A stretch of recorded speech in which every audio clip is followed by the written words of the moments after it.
Magandang umaga po, muli ang inyong lingkod, si Chef Roy. Kumusta po kayong lahat? Shout out po sa lahat ng makakapanood ng video kong ito. Pagpapalain po tayo ng Diyos. Okay. Dahil yung pong mga nakaraan pong post ko po ay, sabi ko po, lagi ko pong pinapost yung mga pantas na dumalaw sa ating Panginoon Jesus. Sa iba pong verse ng Bible, ang nakalagay po ay matalinong tao. Sa English po, wise men. Okay. Yung pong sinabi ko po na nang nakaraan na pinapatay ni Herodes ang lahat ng batang lalaki sa Bethlehem at sa paligid ng Bethlehem sa edad na 2 taon pababa. Kasi nga po gusto ni Herodes na mapatay si Jesus. Siyempre papatayin niya lahat ng bata na edad 2 taon para matiyak na mamamatay talaga si Jesus, mapatay niya. Kasi ang akala po ni Herodes, yun si Jesus paglaki, yun ang papalit sa kanyang hari. Hari na maraming sundalo, may kaharian. Hindi mali ang pagkakaunawa kasi ni Herodes. Kaya ginising po si Jose, ginising ng anghel ng Diyos.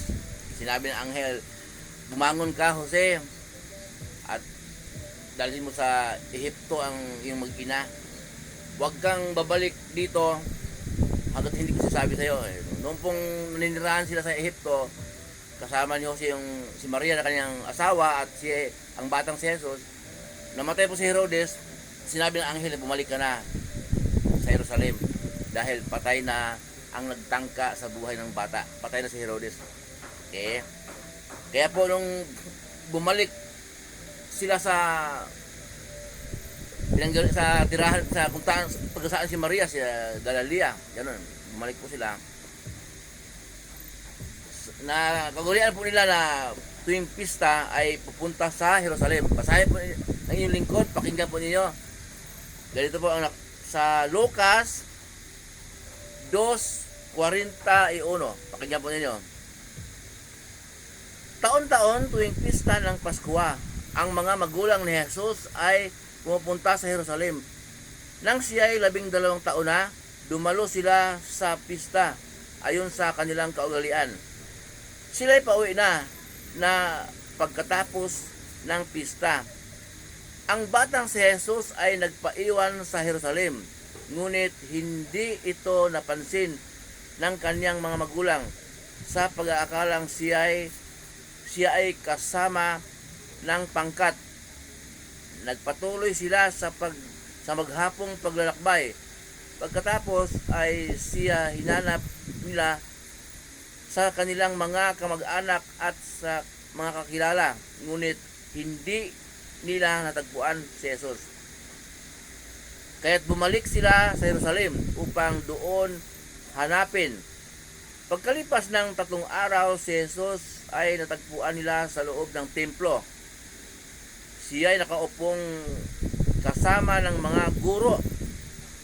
Nakikinig siya at nagtatanong sa kanila. At ang lahat ng nakakarinig sa kanya ay hangang-hanga sa kanyang pangunawa at mga sagot.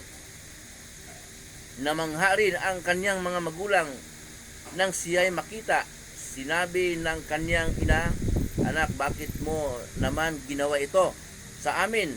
Lubha ang aming pag-alala ng iyong ama sa paghahanap sa iyo." Sumagot si Jesus, "Bakit po ninyo ako hinanap?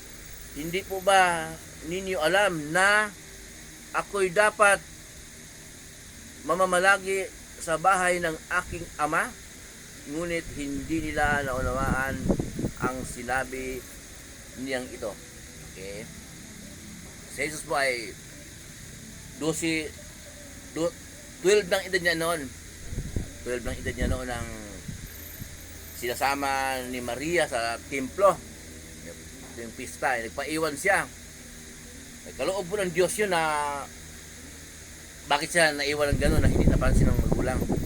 Si Maria at saka si Jose, hindi nakakapansin na naiwan pala yung batang si Jesus na edad 12 pa lang. 12 years old pa lang siyempre alagaan pa nila yun. Baka maligaw. Pero hanggang sa maghapos ng paglalakad, hindi nila napansin si Jesus. Nung napansin nila, huli na, nawala para si Jesus, yun, binalikan po nila. Kaloob po ng Diyos yun na kaloob ng Diyos Ama ng makapangyarihan sa lahat na maiwan talaga upang ipakita ng Diyos na yung bata na yan punong-puno ng karunungan dahil yun ay anak ng Diyos. Hindi siya talaga tao. Nagkatawang tao lang. Nagkatawang tao po siya para may dugo.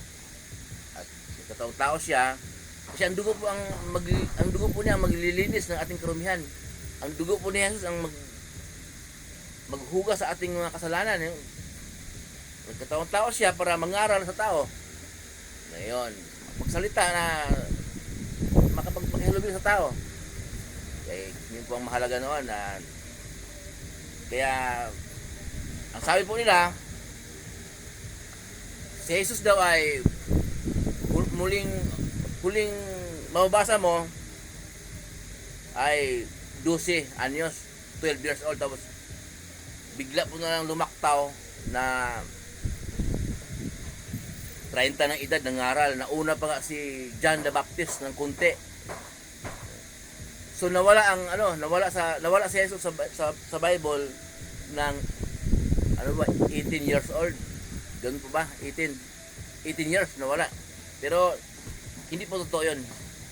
Sa susunod pong content ko po, sasabihin ko po sa inyo na hindi nawala si Jesus. May mababasa po tayo na nasaan si Jesus, kung anong ginagawa niya, kung ano pong kanyang kalagayan habang 12 anos po siya hanggang sa mag-edad po siyang 30. May mababasa po tayo sa New Testament.